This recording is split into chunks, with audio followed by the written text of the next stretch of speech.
and today we're going to be taking a look at Black Rock Shooter. And this one is really weird in many different ways. First off is the concept. You know how there's a lot of animes that I've taken a look at that were either based off of games or original novels, or even just historical figures? Well, in this case, it's based after a song.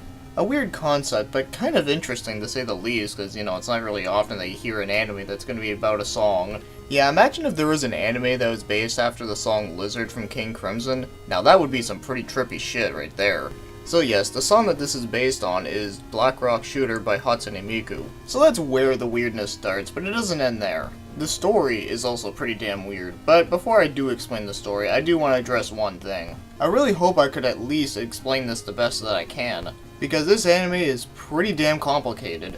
Yeah, I guess there's a lot of animes I've been taking a look at recently that are pretty complicated, so I'm gonna at least try my best to explain this the best that I can, so here it goes. The story begins with the main character, Mato, and she's interested in seeing many different colors, and what inspired her is that there was a book from her childhood called The Little Bird of Many Colors. I guess you could say she's one of those people who just really appreciates art. So she ends up meeting someone named Yomi, who is a part of the art club, and they become good friends talking about different types of colors going well together and whatnot. And then when Mato goes to Yomi's house, she realizes that she has the exact same book that she does. But until a little after, Yomi's neighbor comes by, and her name is Kaguri, and all I have to say about her is that she's really creepy, and she wants to isolate Yomi all to herself. And when Mato gets home, she's like traumatized by her. So there's a lot of crazy shit that happens, and now I'm gonna stop here just for a second, and you guys are probably thinking, what the fuck does this have to do with some girl with pigtail shooting shit? And this is where shit gets really weird. So the infamous BRS character that you're pretty familiar with is in another world.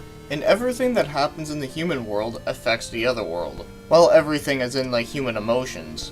And as you can tell, Mato and BRS are connected to each other within that sense. And Yomi's otherworld character is Deadmaster. And all the characters that do appear, at least all the important ones, have another world persona. And there's not really a whole lot else I can say because, well, due to spoilery, and also because this story is really complicated. But I think that's what you need to know for starters. And as I said before, it's really weird, but it's a good kind of weird. And you're probably thinking that, man, this story doesn't really make much sense at all. Like I said, it's really hard to explain it without giving away any major details. But if you can actually get into this anime and fully understand everything that's going on, then I think it's actually a really good story. So yeah, I do apologize for the lack of detail on this one again. And it's also worth noting that the series isn't very long, it only has 8 episodes. Meaning that you can pretty much watch this entire show within a day. So it's not like that you're going to be losing a lot of time off this, at least compared to animes that have like more than 200. So anyways, it's a very complicated story, but once you get into it, it's good. And you know what's one thing that's weird is that this show is entirely different than what I was expecting it to be. Yeah, when I first heard about it, I thought it was going to be a show about the BRS character within an apocalyptic steampunk world, and just killing a bunch of monsters for some reason or another. That's what I thought it was going to be about, but nope, it's actually entirely different. So anyways, let's move on to animation. And I have to say, the animation, it looks fucking awesome. They use some really cool 3D effects. The fight scenes are really badass. And just everything within the scenery and within the other world just looks really damn weird, but like so cool. Very surreal. And obviously I wouldn't say this is on the level of something like Madoka Magica, but I would at least say that it is at least pretty weird and wacky enough. But overall, I really do like the animation. And as for the voice acting, it's only in Japanese, meaning that it's really hard for me to like judge it by its quality. But I can say that none of it never annoyed me or irritated me or made me feel really weird in some way, so therefore, there's not a whole lot I can say. So it's a pass. And as for the music, I think that the music is pretty good within this anime, and you're probably wondering, since because this show is based after the song, well, does the song play anywhere within the show? And yes it does, it's the main theme of the show. But I have no issues with the music at all, so therefore, it's good. Now just before I give out the score, I'm just going to address one thing. And that thing is that this show does get a mixed reaction. Where there's a lot of people that say it's amazing, and then there's a lot of other people that say it's not that good. And most of the complaints that I do hear are mostly people that either can't understand what's going on, or people that just can't get into it.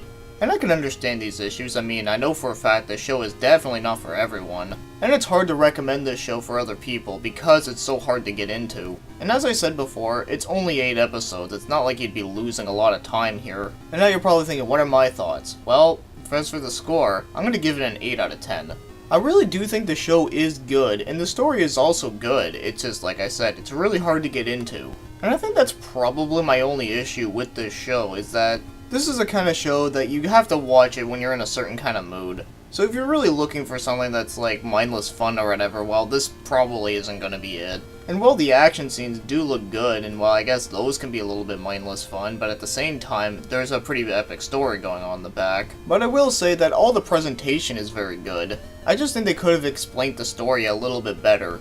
Even though I still do understand the story quite well, but there's still a lot of people out there that don't. And I'm not trying to say that they're stupid for not doing so. It's just because this is the kind of anime that you really have to focus on everything that goes on. But either way, I think it's really good. Even if this show is hard to recommend to other people, I will at least say if you really want to watch something that's gonna have like a really complicated story and something that might actually blow your mind, then at least give this one a watch.